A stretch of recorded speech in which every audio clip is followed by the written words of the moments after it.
அப்பா மட்டுமே இருக்கிற சிங்கிள் பேரண்ட் ஃபேமிலியில் வளர்ற ஒரு டீனேஜ் பொண்ணு சின்ன வயசுல இருந்து எக்ஸ்பீரியன்ஸ் பண்ண உடம்பு சார்ந்த அவஸ்தைகள், பிரச்சனைகள் மற்ற ஆண்களிலும் இருந்து அதை யாருக்கிட்டையும் பகிர்ந்துக்காமையே இருக்கிறா. அப்பா ரொம்ப பிஸியா இருக்காங்கன்னா அந்த மாதிரி ஒரு பொண்ணோட குழப்பங்களை நீங்க சந்திக்க நேரிட்டால் உங்களோட பதில்கள் என்னவாக இருக்கும்?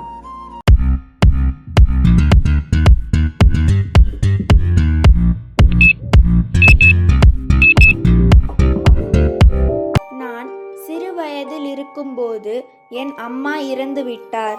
என் அப்பா என் அம்மாவின் இறப்பிற்கு பிறகு வேறொரு திருமணம் செய்து கொள்ளவில்லை. அவரே என்னை பார்த்து கொள்கிறார். நாங்கள் மிகவும் வசதியான குடும்பத்தை சேர்ந்தவர்கள் என்பதால் எங்கள் வீட்டில் எல்லா வேலைக்கும் தனித்தனியாக ஆட்கள் இருக்கின்றார்கள். என் அப்பாவின் உறவினர்களும் அவ்வப்போது வந்து எங்களை பார்த்து கொள்கிறார்கள். ஆனால் என் அப்பா ஒரு பெரிய தொழிலதிபராக இருப்பதால் அவரால் என்னுடன் அதிக நேரம் செலவிட முடியவில்லை.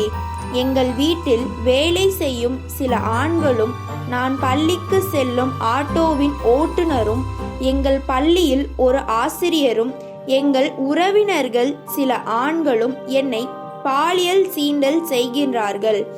இது எனக்கு சிறு வயதாக இருக்கும்போது தெரியவில்லை.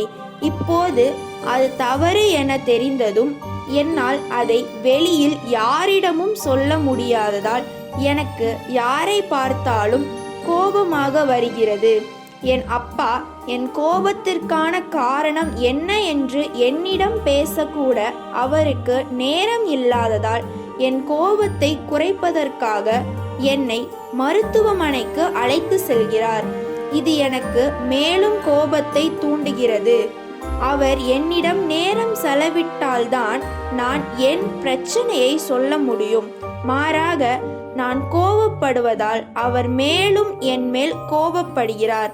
இதை வேறு யாரிடமும் என்னால் சொல்லவும் முடியவில்லை. யாரை நம்புவது, யாரிடம் சொல்வது என்று எதுவும் எனக்கு புரியவில்லை. மருத்துவமனைக்கு சென்றால் என் கோபத்தை குறைப்பதற்கான மருந்துகளை கொடுக்கிறார்களே தவிர எதனால் நான் கோபப்படுகிறேன் என்று அவர்களும் என்னிடம் கேட்பதில்லை. இதற்கு நான் என்ன செய்ய வேண்டும்? அப்பாவிடம் ஒரு கடிதத்தில் நான் உங்களிடம் நேரம் செலவிட விரும்புகிறேன் என்று எழுதி கொடு. குழந்தைகளுக்கான உதவி எண் 1098 அழைத்து உன் பிரச்சனையை கூறு. நீங்கள் செல்லும் மருத்துவரிடம் இதை பற்றி பேசு.